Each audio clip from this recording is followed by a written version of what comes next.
Assalamualaikum warahmatullahi wabarakatuh, sahabat GERD dan Anxiety dimanapun teman-teman berada. Berjumpa kembali dengan saya.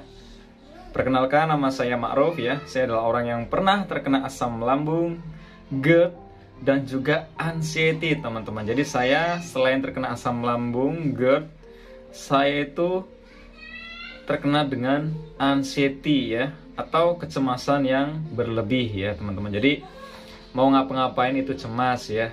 Untuk kali ini saya akan sharing kurang lebih ada 8 cara ya agar bisa sembuh dari anxiety ya, teman-teman ya, atau kecemasan yang berlebih. Nah, yang pertama itu teman-teman ya, yang pertama adalah sabar kuncinya, teman-teman ya. Jadi teman-teman harus sabar. Ya, saya tahulah semua orang yang terkena sakit itu pengen cepat sembuh, tapi berbeda halnya dengan penyakit asam lambung atau GERD ya, atau anxiety. Ini harus membutuhkan kesabaran yang sangat ekstra ya, teman-teman ya, karena sembuhnya asam lambung ini nantinya akan lupa, dan sembuhnya itu nggak langsung langsung sembuh ya.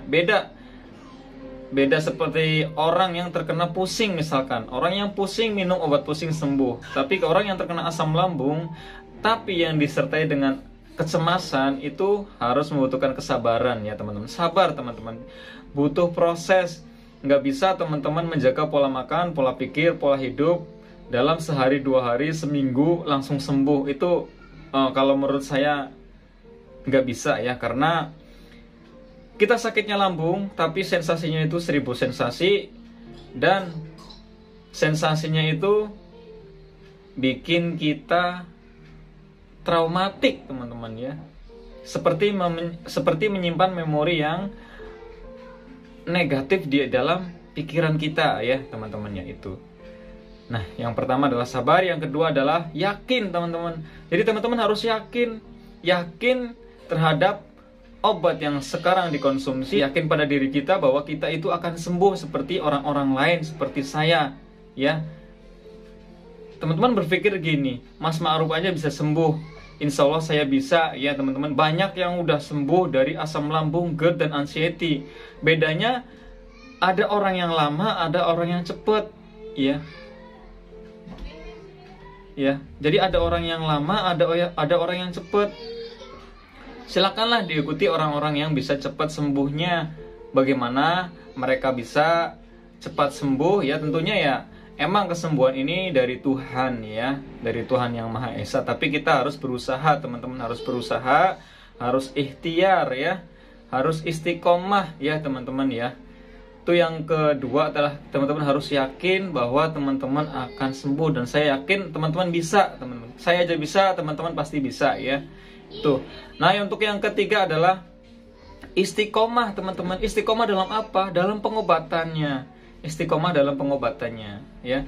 Kalau dirasa teman-teman masih sakit lambungnya, tolong dibantu dengan obat, teman-teman ya. Dibantu dengan obat.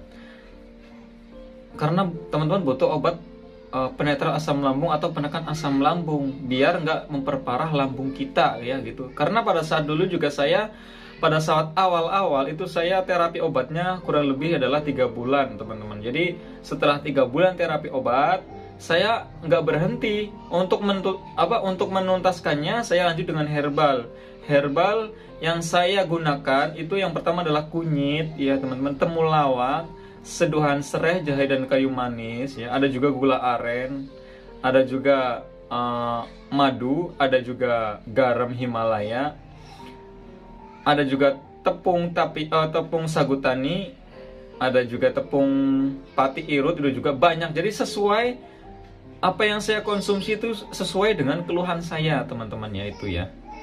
Jadi teman-teman harus istiqomah menjaga pola makannya ya. Jangan makan makanan pantangan terberat. Kalau makan makanan yang lain silakan dirasa-rasa, silakan dikenali di badan teman-teman, karena setiap orang itu punya pantangan yang berbeda-beda. Khusus pantangan yang terberat aja yang dihindari. Contohnya seperti pedas, asam, ya. Terus yang kafein, ya, itu coklat itu harus dihindari. Kalau yang lain nggak apa-apa, silakan dirasa-rasa ya.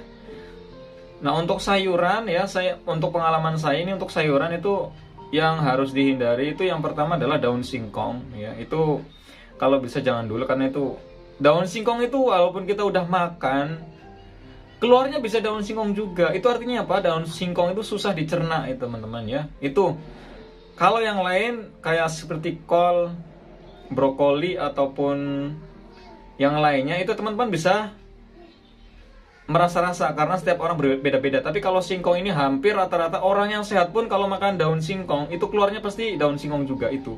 Jadi kita kalau makanan itu kita berpikir bahwa orang sehat makan ini ada sensasi. Nah, apalagi kita yang sedang sakit, itu intinya itu teman-teman ya. Jadi kalau orang sehat makan makanan itu ada sensasi, otomatis orang yang sakit pun, orang yang punya sakit lambung otomatis punya akan ada sensasi. Itu aja kuncinya ya.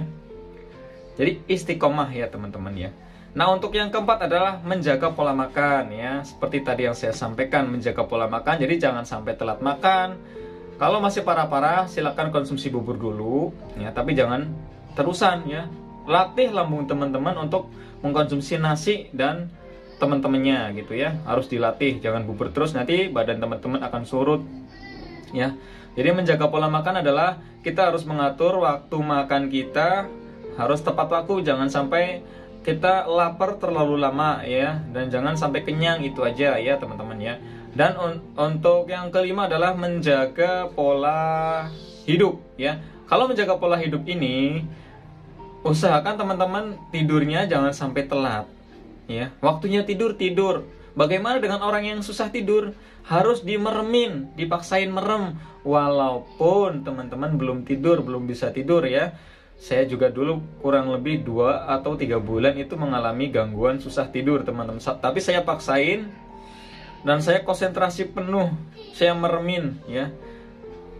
Lama-lama juga akan merem sendiri, lama-lama akan tidur teman-teman ya. Jadi dicuekin, karena susah tidur ini salah satunya penyebabnya dari pikiran ya. Selain dari sensasi yang ada di perut, tapi yang lebih dominan adalah dari kecemasan kita ya. Karena kita merasa takut, entah apa yang kita takuti, saya pun juga tidak tahu ya, tidak menyadari kenapa saya bisa takut ya. Itu ya teman-teman ya.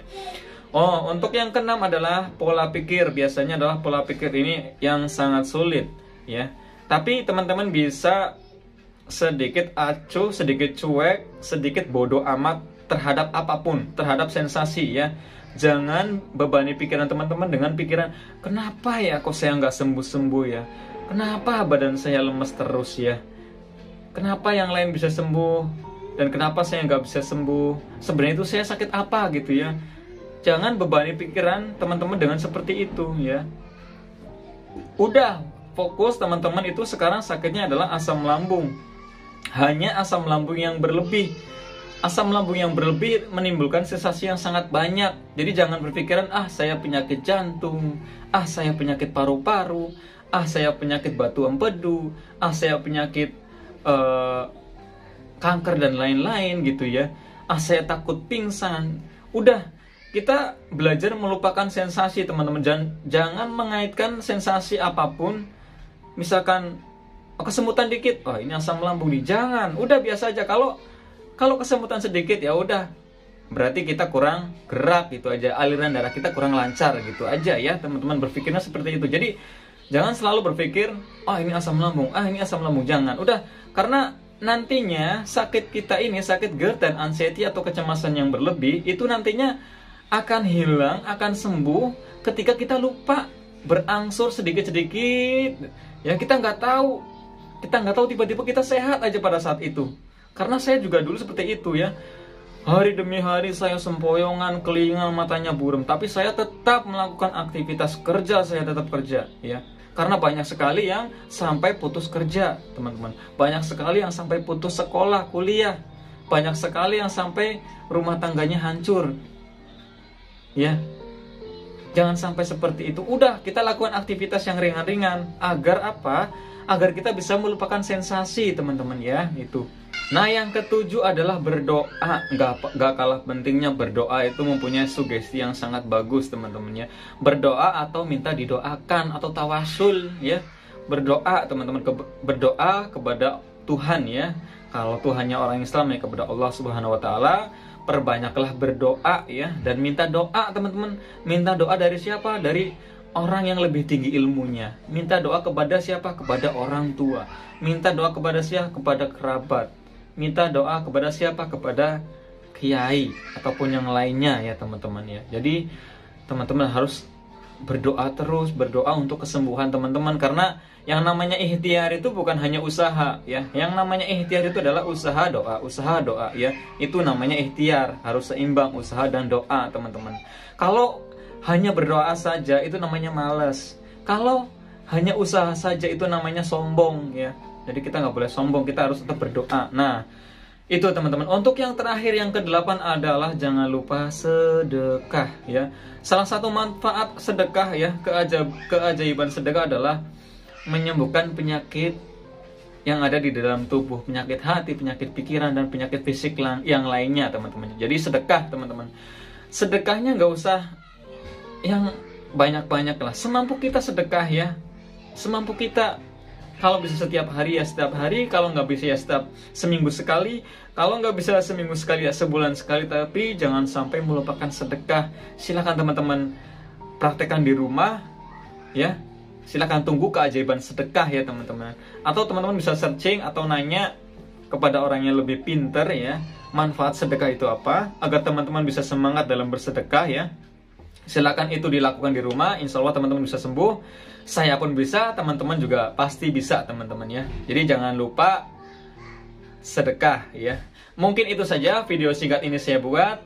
Semoga teman-teman masih kuat dalam menjalani sensasi yang ada dan bisa melupakan sensasinya. Teman-teman bisa sembuh seperti saya dan seperti teman-teman yang lainnya. Saya doakan seperti itu ya. Mohon maaf kalau ada salah-salah kata. Saya akhiri. Wassalamualaikum warahmatullahi wabarakatuh. Terima kasih.